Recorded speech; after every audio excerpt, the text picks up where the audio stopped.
Todd Bowles sat down to prepare his game plan for Patrick Mahomes and the Chiefs. He knew he had 2 weeks to do one of the craziest things he has ever done in the biggest game of his life. He knew the Super Bowl was go big or go home, so he took the defensive identity he had established in training camp, throughout the regular season, really his entire career, and against one of the most prolific quarterbacks in NFL history, threw that identity straight out the window. He knew he'd have to do something special and completely different to defeat the league's best quarterback, best weapons, and arguably best offensive mind. So he reversed all the established tendencies of his top 5 defense and gave the Chiefs something they never could have prepared for. He was able to adapt and create a game plan that neutralized the Chiefs' greatest strengths while exposing and attacking their greatest weaknesses. He knew the Super Bowl against this team would take everything to win. So instead of staying conservative and doing what he'd always done, he did the opposite and shut the Chiefs down.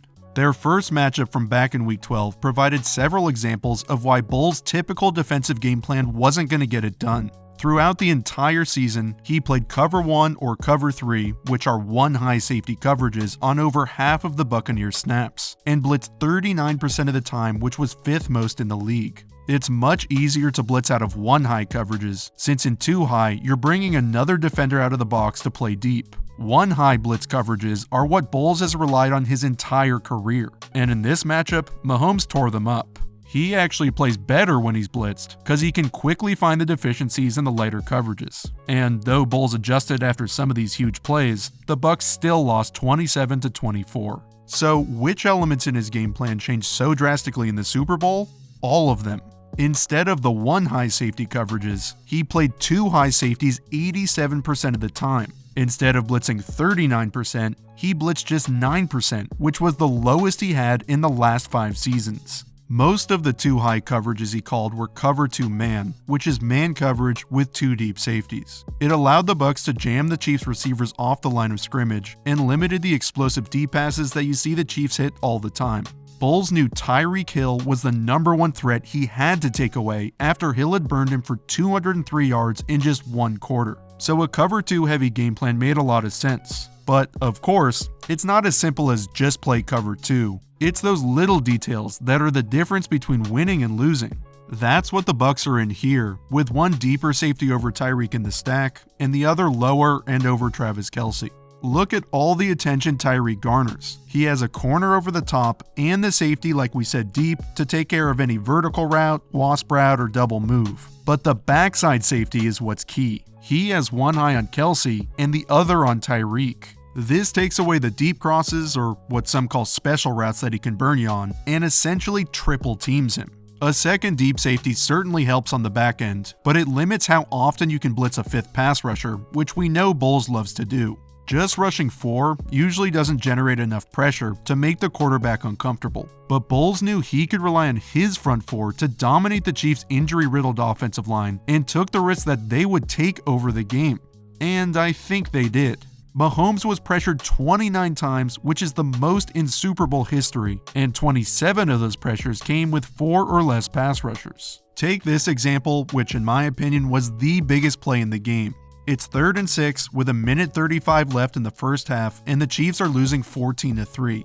After this, they had to kick a field goal. Then the Bucs scored a touchdown and went into halftime winning 21-6. The game plan incorporated a lot of twists and stunts. So when one side of the line flushed Mahomes out of the pocket, another D lineman was sitting and waiting. Just watch Shaq Barrett and Jason Pierre-Paul annihilate the guard and tackle. It's really like they weren't even there. The play's designed for JPP and Vita Vea to get immediate pressure up the field, so Mahomes will slide to his right. Then over here, Barrett and Ndamukong Suh run an ET and tackle stunt, so Suh can contain Mahomes when he runs outside.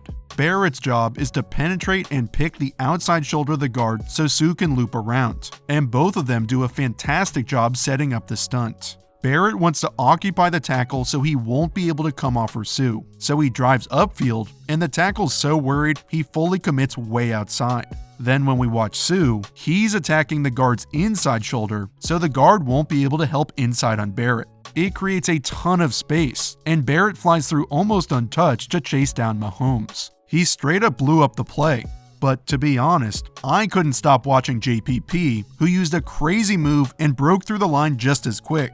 He uses a counter step, then a jab step, then a club move, and whips the left guard almost instantaneously, forcing Mahomes to start sprinting straight backwards towards Barrett and Sue.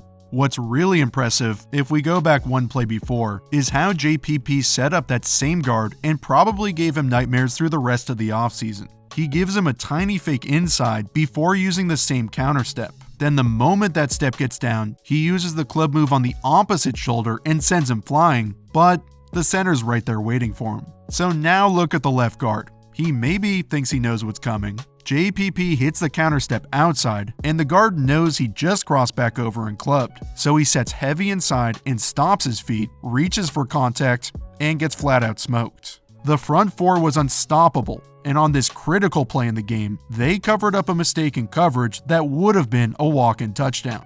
Behind the stunt, the Bucs played a coverage called Cover 7 Poach, which is a quarters coverage with man-match principles. It's a good call against the Chiefs' 3-by-1 formations, especially when they're in their most terrifying alignment with Travis Kelce isolated to one side, and since receivers are counted outside in, Tyreek Hill inside at 3. A lot of coverages assign the cornerback and safety to 1 and 2, which would leave a linebacker on Tyreek if all 3 receivers go vertical. Other iterations of Cover 7 would have the weak safety double Kelce, which could give them problems with Tyreek. So what Poach does is have that safety take number 3, which removes the stress for the safety to cover both deep threats. However, this puts more stress on cornerback Jamel Dean, who now has Kelce with no help at all. And against this whip route, it's almost impossible to cover him one-on-one. The lack of pressure from a 4-man rush can be the difference between a touchdown or a sack. Back in the Chiefs-Browns playoff game, the Chiefs are in the same 3-by-1 alignment, run the same exact concept, and the Browns run the same exact coverage. Watch the weak safety turn towards Tyreek to take his vertical. This leaves Denzel Ward on Kelce, and we know who won that matchup. Since the Browns got zero pressure from their front four, this was too easy. The Bucs front four certainly took over the game and allowed them to execute the cover 2 heavy plan that totally caught the Chiefs off guard. To completely shock them, Bowles added even another wrinkle, something he literally hadn't done all season long, which confused Mahomes before the snap and after the snap as well. The Chiefs ran 12 plays in dime personnel, which has 6 defensive backs, something they'd used only 8 times in the regular season. But it wasn't just any dime package. 3 of the 6 DBs were safeties, where 99% of the time teams used just 2, and Bowles positioned all of them deep. It's something you're more likely to see in college football, and it helped the Bucs dominate on 3rd down. On this 3rd and 8, here are the 3 deep safeties. They end up playing cover 3 sky with one of their few 5-man pressures, but the beauty of this alignment is this coverage could really turn into anything. It could be cover 2 zone, it could be Tampa 2 zone, cover 1 robber if they were feeling risky. There's no way the Chiefs could have prepared for this look because the Bucs had never run it. 2 deep safeties flying down at the snap is as exotic as it gets, and thanks to the genius of Bowles, it helped the Bucs essentially steal back a player. Watch the safety Mike Edwards. His job is to play a hook curl zone while accounting for the number 2 receiver, which is the running back.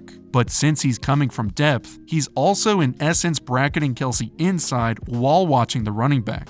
This takes some stress off of Jamel Dean, who can set heavy outside and completely blanket Kelce at the sticks. Bowles kept using and using this 3 safety dime package on 3rd downs, and the Chiefs, who were the 3rd best 3rd down team in the regular season, converted just 23% in this game. And interestingly enough, Bowles blitzed early on to make the Chiefs uncomfortable, then practically never blitzed again. We can see the versatility of the 3 safety package cleanly disguising the nickel and corner pressure, calling for each safety to come down and cover the receiver that the blitzing corners leave behind. Bowles sets a trap for the Chiefs by showing Sean Murphy-Bunting, who was the NFL's 8th highest blitzing corner, pressuring early. When he shows, Mahomes, the running back, and O-line all signal that the pressure is coming from the right. So even though Murphy-Bunting does come, the Chiefs never suspect Jamel Dean blitzing from the other side. They had also set up the Chiefs' protection scheme the play before by using their 3 defensive line odd front with both linebackers mugged inside. When defenses put 5 on the line of scrimmage and offenses have just their 5 linemen protecting, they pretty much have to man protect with a 5-0 call and put everybody one-on-one. When the Bucs use the same front for the double corner blitz, they know they'll get that 5-0 man call from the line again, making it extremely difficult to pick up both corners. Since the running back stays in and Murphy bunting shows early, it draws all the attention away from Dean. And when JPP slants inside and the tackle and guard are in man, Dean comes free and disrupts the play. Bowles prepared his defense for everything and anything. And I mean anything. The Chiefs were so flummoxed, they went back to their famous jet ship wasp play, which won them the Super Bowl last year, but the Bucs knew that would be coming and totally prepared for it, and even got an interception. This game was utter domination in a fashion that nobody could have predicted. Yeah, the media will make this all about Brady and his 7th ring, and a lot of that is well deserved. But this game was really about Todd Bowles and the defense. He created a game plan that will be replicated for years to come by every team in the league. Will it work for all of them? No, it probably won't, because this is Patrick Mahomes we're talking about. But Bowles was the mastermind who designed it and truly shut Mahomes down. Bowles' versatility, adaptability, and willingness to take enormous risks by completely changing his identity, tendencies, and principles is one of the most courageous things I've ever seen, and will go down in history. The talent of the Buccaneers defense is undeniable and played a major role in executing what Bowles wanted to do. But the balls it took to install an entirely new plan for a game of this magnitude is downright legendary. The Buccaneers are champions. They did the unthinkable, not just beating the Chiefs, but embarrassing them, absolutely crushing them. Todd Bowles loves it when a plan comes together. And the biggest takeaway from Super Bowl 55, defense still wins championships.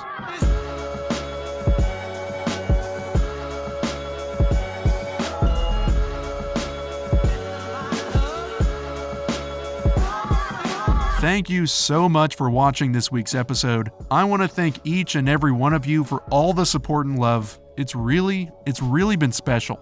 We've been putting out an episode every week since the beginning of the 2019 season, and man, it's been a blast to do it. And the fact that I get to do it each and every week is because of all of you. I'll be taking my first week off this upcoming week, so for the first time, unfortunately, there won't be an episode this Saturday. It's time for me to take a week to take care of my mental and my chicken, so we can get rocking for draft season and go full force all out. If you have some prospects you particularly want an episode on, just drop a comment down below. I've definitely got a few I'm super excited to start breaking down when we're back. So, yeah. Alright, thanks again to everybody, and especially all of you on Patreon. You guys are awesome. That'll be it. See ya.